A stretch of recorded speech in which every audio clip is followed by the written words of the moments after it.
Hi, hello. Hello everyone. Napakalamig ng umaga ngayon mga guys. Sobra. Ayan. Medyo kasi makulimlim ang panahon. Aywan ko kung ganito ang panahon natin. Malamig na parang madilim ang kapaligiran. Parang may bagyo na nagpapahiwatig. Ayan, good morning everyone mga guys. Welcome to my vlog. Aga ko nag-vlog kasi maaga kami nagising. Aga akong ginising asawa ko dahil yung almusal daw. Hindi pala ako nakabili ng tinapay hapon, nakalimutan ko. Ito yung madaling araw nagigising yun at nag-almusal. Kaya yung anak ko tumayo. Mabuti na lang may motor. Pumunta doon at bumili ng tinapay sa palengke. Doon na pumunta. Yan mga guys, di nakapag-almusal na po. Ako naman, hindi na ako makakatulog yan. Kaya gising na ako. Dumiretso na ako sa tindahan at nagbukas na ako dito. Para kasi tulog pa yung mga nagbabantay ko. Mga tulog pa. Kaya okay.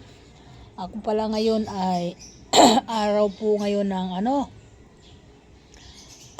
ng January. Kaarawan ng asawa ko. Birthday ng asawa ko ngayon.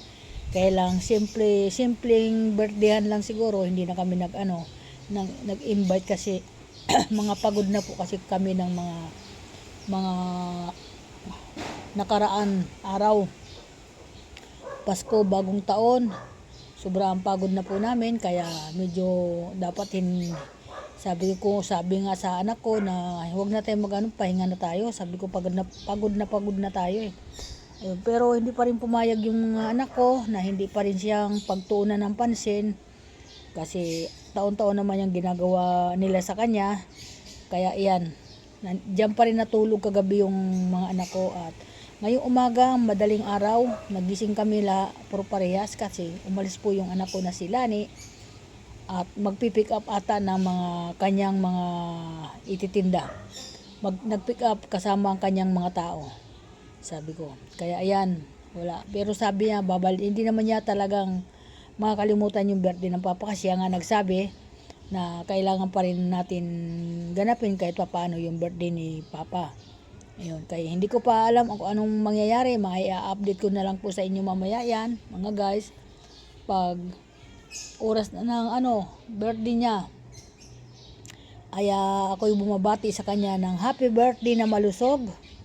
At kahit po may karamdaman siya po humaharangkada bilang maghanap buhay. Kaya sa'yo Inda, happy birthday, wish ko sa'yo. Sana ay bawasan mo yung magiging mainitin yung ulo mo. Kasi matatanda na tayo.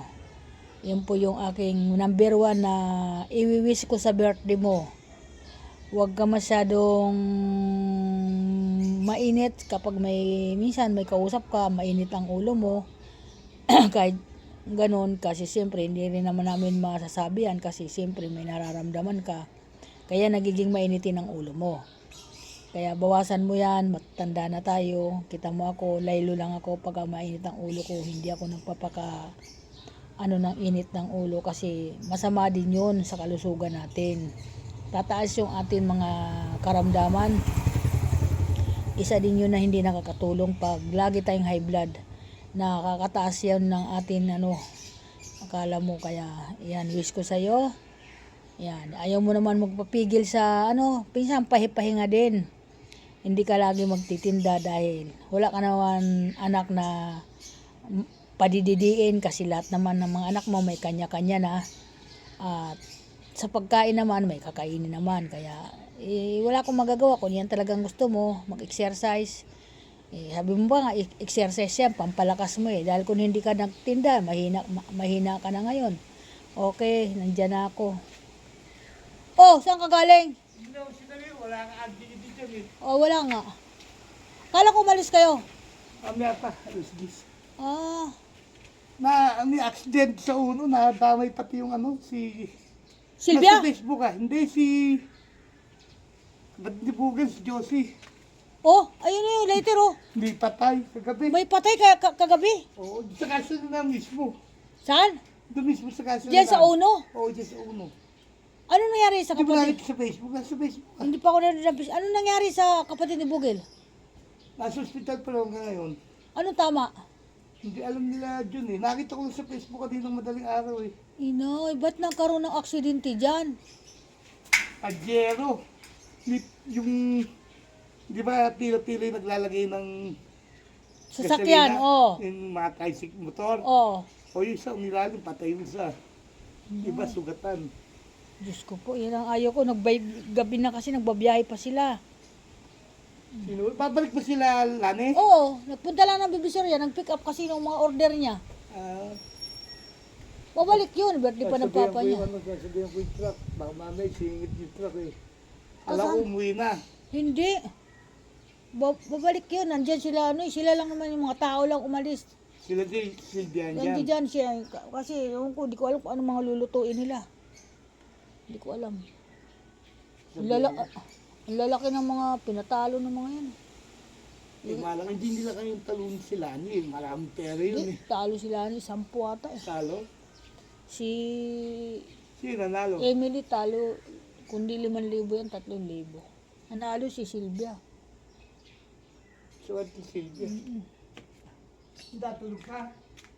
Ay, kanina kaya nga ako nagising na maaga, kaya nagsisigaw na naman, walang tinapay sa lamisa. Kasi gusto niyan, may tinapay sa lamisa agad pagising. Eh, nakalimutan ko.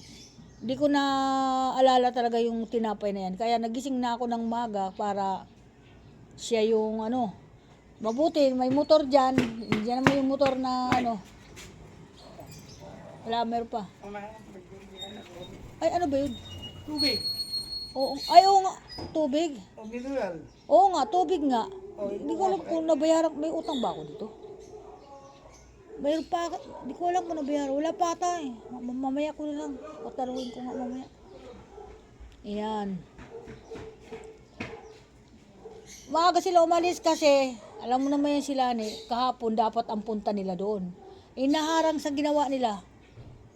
Oo, Nangyari. narinig ko eh. Natras pa ni rito yung sasakyan eh. Si Ata na nagdadrive, di ba? Oo. Kasama rin niya yung isang driver eh. Sabi ko, aga yata, sabi ko, uwi na yata sila. Hindi, mag-pick up sa Divisoria. Kasi bukas papunta na sila ng Batangas eh. Galing rito, diretso na. Oh, ewan ko kung dire-diretso na siya. Hindi, dadaan pa ata ng Payatas. Doon naman sila pupunta sa Batangas. Ang kukunin yung pinamili ni... Oh, kasi kulang yun doon eh, sa budigan niya eh. Kulang, wala yung iba. Sige, Oo, sige. Mamaya na lang. Ay, aalis. Ano oras ang dating nyo? sandali lang kami. Ay, ngayon ba ililibing yun? Hindi kami sa patay pupunta. Ay, saan mo pupunta? Saka mag-anak ni Mami, dadalawin lang daw. Ah, kala ko sa patay. Sige, sige. Bago yung babalik ni Google, ano?